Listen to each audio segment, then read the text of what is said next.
আমি আজকে দেখাবো আপনাদের কিভাবে লোকাল হোস্টে আপনি ওয়ার্ডপ্রেস সেট আপ করবেন। এই জন্য আপনার কম্পিউটারে পূর্বে থেকেই জেম সার্ভার ইনস্টল করা থাকতে হবে।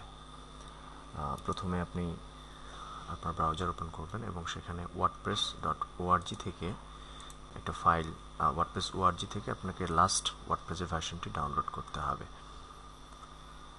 wordpress.org/download, এখান থেকে আপনাকে লাস্ট যে ভার্সনটি রয়েছে সেটি ডাউনলোড করতে হবে। তো আমার ডাউনলোড করা আছে, আমি সেটি সেট আপ করে আপনাদের দেখাবো। এখানে আমার ডাউনলোড করা আছে। তো এই ওয়ার্ডপ্রেস ফাইলটি আপনাকে কপি করে নিতে হবে। কপি করে আপনার যেই ড্রাইভে জেম সার্ভার সেট আপ রয়েছে, জেম সার্ভারের ভেতরে, জেম্পের ভেতরে htdocs এর মধ্যে আপনাকে ওয়ার্ডপ্রেসটি পেস্ট করতে হবে এবং এটিকে আনজিপ করার পর আমরা এরকম একটা ফাইল পাবো। এখানে গিয়ে আমরা এই ওয়ার্ডপ্রেসটাকে কপি করে নিব বা কাট করে নিব।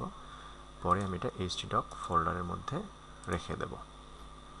আমার ওয়ার্ডপ্রেস আমি কপি করে এখানে নিয়ে এসেছি। এখন আমি এটাকে কনফিগারেশন করব। কনফিগারেশন করার জন্য আমাকে দেখতে হবে আমার লোকাল হোস্ট, মানে যে জেম সার্ভারটা, সেটি রানিং অবস্থায় আছে কিনা।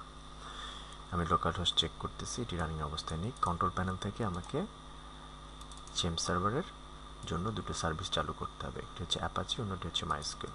আমরা এখানে মাইস্কুয়েল ডাটাবেস ইউজ করব। তো আমি সার্ভিস দুটো চালু করে দিয়েছি। এখন আমার লোকাল হোস্ট কাজ করবে। লোকাল হোস্ট কাজ করছে। এখন আমি লোকাল হোস্টের মধ্যে এই ওয়ার্ডপ্রেস ফোল্ডারটিকে রান করব। দেখুন, wordpress.org।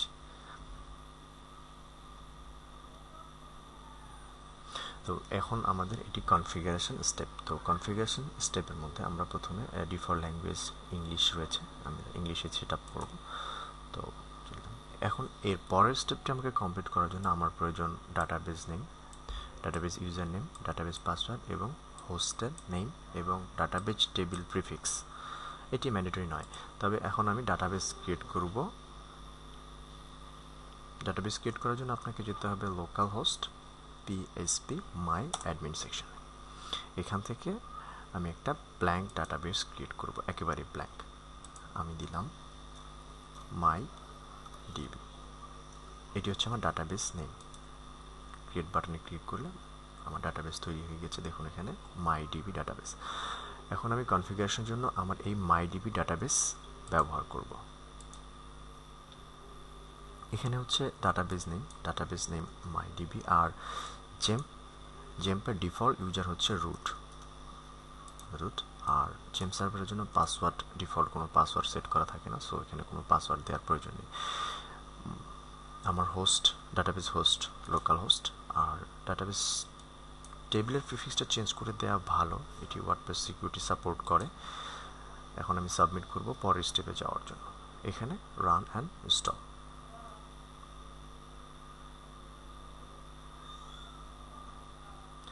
এখন এখানে আমি আমার সাইটের টাইটেল দেব। আমি আমার সাইটের টাইটেল ইনফরমেশন দিয়ে দিলাম। ইউজার নেম দিতে হবে, যেটি দিয়ে আমি এর অ্যাডমিন এ লগ ইন করবো, সেই ইউজার নেম। আমি অ্যাডমিন। আর পাসওয়ার্ড আপনি চাইলে এডিট করতে পারেন বা এটিও ইউজ করতে পারেন। আমি এডিট করে দিচ্ছি। অ্যাডমিন, পাসওয়ার্ড কনফার্ম করে দিলাম। এখানে ইমেল অ্যাড্রেস ইউজ করতে হবে, আমি ইমেল অ্যাড্রেসটি ইউজ করছি। এটুকুই কনফিগারেশন। ইনস্টল দিলে এটি কমপ্লিট হওয়ার পরে আমার ওয়ার্ডপ্রেস লোকাল হোস্টে ইনস্টলেশন কমপ্লিট হয়ে যাবে এবং আমি এর দুটো ভাগ পাবো, একটি হচ্ছে ফ্রন্ট এন্ড, একটি হচ্ছে ব্যাক এন্ড।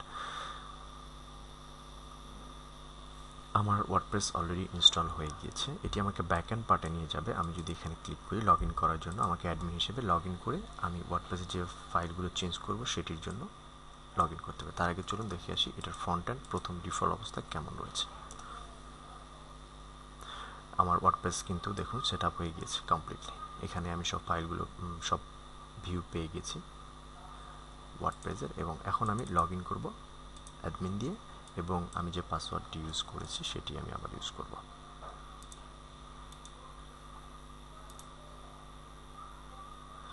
এটা আমার ড্যাশবোর্ড। আমি এখান থেকে page, post, comment, plugin, user, tools এই বিষয়গুলো এডিট, আপডেট, ডিলিট করতে পারবো, ইমেজ ইনসার্ট করতে পারবো এবং সম্পূর্ণ ডিজাইন আমি এখান থেকে চেঞ্জ করতে পারবো।